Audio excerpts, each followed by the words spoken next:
Al Durr المختار کا مسئلہ ہے، اور غیر مقلد اس کو اس انداز میں اچھالتے ہیں کہ ان کو بیان کرتے شرم نہیں آتی، سننے والے بندے کو شرم آ جاتی۔ کہتے ہیں جی احناف نے اپنی کتابوں میں شرطیں لکھی ہیں کہ امام کون سا ہونا چاہیے، احق بالامامت، زیادہ حقدار امامت کا کون ہے۔ مثلا ایک آدمی مقیم ہے اور ایک مسافر ہے، تو زیادہ حق یہ ہے کہ مقیم کو امام بننا چاہیے۔ مقیم بھی امام بن سکتا ہے، مسافر بھی بن سکتا ہے، لیکن زیادہ بہتر کیا ہے، کون امام بنے، مقیم۔ اسی طرح دو آدمی ہیں اور انہوں نے تیمم کیا ہوا ہے، ایک نے تیمم کیا تھا، وضو ٹوٹا استنجا کر لیا، اور ایک کو غسل فرض ہوا تو تیمم کر لیا۔ اب ان میں سے زیادہ حق کس کا امامت کا، کہ جس نے تیمم کیا ہے وضو کی وجہ سے۔ اس طرح حق بالامامت کی شرطیں لگائی ہیں۔ ایک ہوتی ہے امامت کی شرط، امام کون بنے، ایک ہوتا ہے حق بالامامت کہ دو بندے دونوں امامت کے اہل ہیں، ان میں سے زیادہ بہتر کون ہے، ان میں سے زیادہ بہتر کون ہے، بھئی یہ مسئلہ ہے۔ جنازہ ہوتا ہے تو جنازے کے اندر محلے کا امام بھی موجود ہے اور باہر سے آنے والے بزرگ بھی موجود ہے، تو جنازے میں زیادہ حق کس کا ہے، وہ امام کا ہے۔ امام اپنا حق چھوڑ کسی بزرگ کو دے دے، اس کی مرضی ہے، لیکن زیادہ حقدار محلے کا امام ہے، امام الحی حق بالامامہ۔ اب یہاں اسی طرح فقہاء نے مسئلہ لکھا ہے، وہ پوری تفسیر یہاں موجود ہے کہ ان کے لیے شرائط کیا ہے۔ یہ ان میں سے ایک شرط ہے، مثلا انہوں نے لکھا وَالْأَحَقُّ بِالْإِمَامَةِ الْعَالَمُ بِأَحْكَامِ الصَّلَاةِ، سب سے زیادہ حقدار وہ ہے جو نماز کے مسائل کو جانتا ہو۔ دو تین علماء ہیں جو دونوں نماز کے مسائل کو اچھی طرح جانتے ہیں۔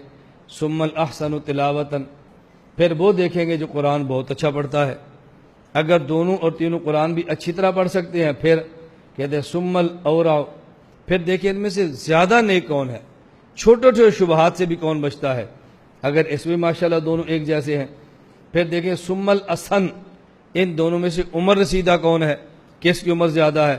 اگر دونوں کا سن پیدائش 1-2 مہینے سال کا فرق ہے تو دونوں برابر ہیں، پھر کیا کریں۔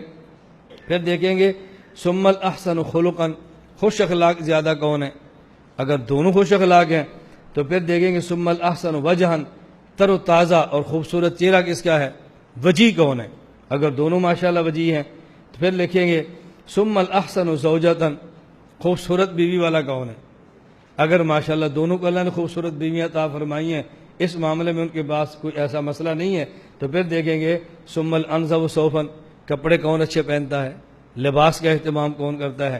اگر اس میں بھی ماشاءاللہ دونوں اہتمام کرتے ہیں تو پھر دیکھیں گے ثُمَّ الْأَكْبَرُ رَأْسًا وَالْأَصْغَرُ عُضْوًا، کہ ان میں سے سر کس کا بڑا ہے اور باقی نسبتاً اعضاء کس کے چھوٹے ہیں، یعنی عام اعضاء کی نسبت سر کس کا بڑا ہے۔ یہ فقہاء کرام نے کچھ شرطیں لگائی ہیں اور اس پر غیر مقلدین نے اعتراضات کیے ہیں۔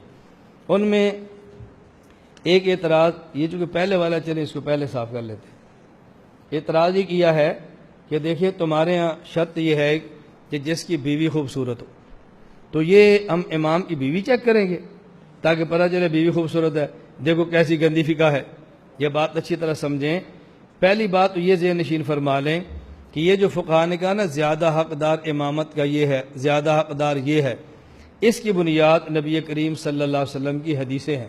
مثلا صحیح بخاری میں حدیث موجود ہے مالک بن حویرث رضی اللہ تعالی عنہ کی، رسول اکرم صلی اللہ علیہ وسلم نے فرمایا اذا حضرت الصلاۃ فلیؤذن لکم احدکم ولیؤمکم اکبرکم، جب نماز کا وقت آ جائے نا تم سارے نماز پڑھا سکتے ہو، تو جو عمر میں بڑا ہے اس کو مصلی پر کھڑا کرنا۔ اب دیکھو حق بالامامت کی ایک وجہ اللہ کے نبی نے بتا دی نا کہ عمر میں بڑا ہونا۔ اچھا دوسری حدیث یہ معرفت الصحابہ ابی نعیم کے اندر موجود ہے، رسول اکرم صلی اللہ علیہ وسلم نے فرمایا کہ لیؤمکم اقرأکم لکتاب اللہ، تمہارا امام وہ ہونا چاہیے جو تم میں سے کتاب اللہ کو زیادہ پڑھ سکتا ہے۔ اقرأ قاری نہیں، اقرأ قاری تو دونوں ہے، ایک اقرأ ہے زیادہ اچھی طرح پڑھ سکتا ہے۔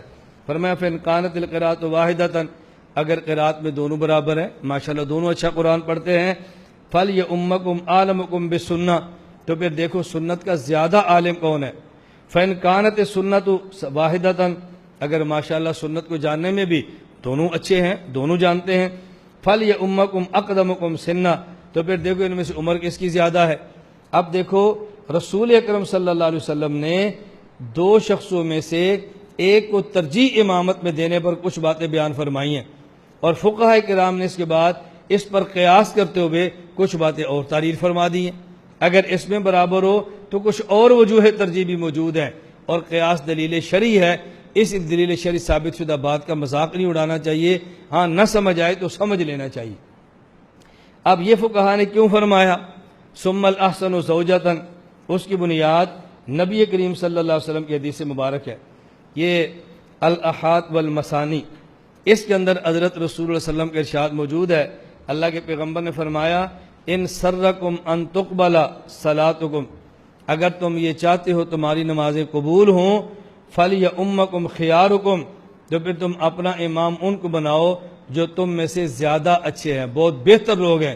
وجہ فإنہم وفودکم فیما بینکم وبین ربکم عز وجل، اس لیے کہ تمہارا امام تمہارے اور تمہارے اللہ کے درمیان نمائندہ ہے، اور جب کہیں سے مذاکرات یا کوئی بات کرنی ہو تو نمائندہ اچھے سے اچھا بندہ چن کے بھیجا جاتا ہے۔ اللہ کے نبی نے فرمایا کہ خیارکم، اچھے لوگ، اور خیار کسے کہتے ہیں؟ یہ المعجم الکبیر طبرانی اور جامع ترمذی میں روایت موجود ہے۔ رسول اکرم صلی اللہ علیہ وسلم فرمایا خیارکم خیارکم لنسائہم، تم میں سے بہترین بندہ وہ ہوتا ہے جو اپنی گھر والیوں عورتوں کے ساتھ بہترین ہو۔ اب گھر والوں کے ساتھ بہتر تو ہر شوہر ہی ہوتا ہے، ہر شوہر کوشش کرتا ہے میں اپنی بیوی کے ساتھ معاملات اچھے رکھوں، لیکن رد المختار میں ہے، علامہ شامی فرماتے ہیں لِأَنَّهُ غَالِبًا يَكُونُ أَحَبَّ إِلَيْهَا وَأَعَفَّهَا لِعَدْمِ تَعَلُّقِهِ بِغَيْرِهَا، اگر ایک آدمی کی بیوی بہت خوبصورت ہو، وہ اس کا خیال زیادہ رکھتا ہے بنسبت اس کے کہ اس کی بیوی خوبصورتی میں کم ہو، جب خیال بھی زیادہ رکھے گا، تعلق بھی زیادہ رکھے گا، پاک دامن بھی ہوگا، اور خامہا وہ عام لوگوں کی نسبت خیار الناس شمار ہوگا۔ اس لیے فقہاء نے فرمایا کہ احسن و زوجتن کا فائدہ یہ ہے کہ آدمی خیار ہوگا، اور اللہ کے نبی نے خیار کو زیادہ بہتر امامت کے لیے خود منتخب فرمایا ہے۔ اس میں تو اشکال کی بات ہی نہیں ہے۔ زیادہ سے زیادہ اشکال آپ یہ کر سکتے ہیں بھی اس کا پیسہ پتہ کیسے چلے گا، امام صاحب کی بیوی خوبصورت ہے پتہ کیسے چلے گا؟ علامہ شامی فرماتے ہیں ھذا مما یعلم بین الاصحاب اب الارحام اب الجیران، یہ بات ایسی ہے جو محلے میں عام ہوتی ہے، کوئی چھپی باتیں ہوتی نہیں ہیں، پڑوسیوں کو محلے میں یہ باتیں چلتی ہیں، یہ کوئی ایسی مخفی باتیں نہیں ہے کہ جس کا معلوم کرنے کے لیے آدمی کو تلاش کرنا پڑے، اگرچہ آدمی زبان سے ذکر نہ کرے لیکن یہ باتیں رشتہ داروں میں عام ہوتی ہیں۔ آپ بھی شادیوں والے ہیں، ہم بھی شادیوں والے ہیں، رشتہ داروں میں باتیں چلتی ہیں، کوئی ایسی انوکھی بات نہیں ہے۔ اس لیے اس اعتراض کو کرنا اعتراض بالکل بے جا ہے۔ مجھ سے ایک مرتبہ میں سیالکوٹ میں تھا، ایک آدمی نے یہی سوال کیا، تو میری عادت ہے پھر میں جو جواب دیتا ہوں نا اپنے سٹائل پہ دیتا ہوں، پھر دوبارہ سوال کرنے کی ہمت نہیں ہوتی۔ ایک آدمی نے کہا جی فقہائے احناف نے شرط لگائی ہے کہ امام ایسا ہو جس کی بیوی خوبصورت ہو۔ میں نے کہا جی لگائی ہے، لگائی اس لیے ہے کہ حضرت امام صاحب صاحب علم بھی تھے اور صاحب کشف بھی تھے۔ آج سے کئی سو سال پہلے حضرت امام اعظم ابو حنیفہ رحمۃ اللہ علیہ کو کشف ہوا، ایک وقت آئے گا ایک فتنہ پیدا ہوگا جو کہ غیر مقلد ہوں گے، اور وہ لوگوں کو علماء کو اہل حدیث کریں گے لڑکیاں دے کر۔ عالم کی اپنی بیوی خوبصورت ہونی چاہیے تاکہ خوبصورت لڑکی دے کر اپنا مذہب تبدیل نہ کرے۔ یہ شرط تمہارے فتنے سے بچنے کی لگائی ہے، اور اگر تم کہتے ہو ایسے نہیں کرتے تو میں نے کہا میں ثبوت پیش کر دیتا ہوں کہ کس کس کو تم نے لڑکی پیش کی ہے اور لڑکی کی وجہ سے اہل حدیث ہوا ہے۔ میں نے کہا میں بتا دیتا ہوں، ہمارا فن ہے، ہمیں بھی پتہ ہے یہ معاملہ کہاں کہاں پہ چلتا ہے۔ فیکٹریوں کے مالک جو لڑکی اہل حدیث آئی ہے اور اس کے بعد مالک اہل حدیث ہو گیا ہے، یہ ہمارے پاس گواہ موجود ہے، پوچھ لیں۔ کل ہم سیالکوٹ سے گزر رہے تھے تو میں نے مولانا سے ایک بندے کا ذکر کیا، انہوں نے کہا میں اس کو بہت اچھی طرح جانتا ہوں۔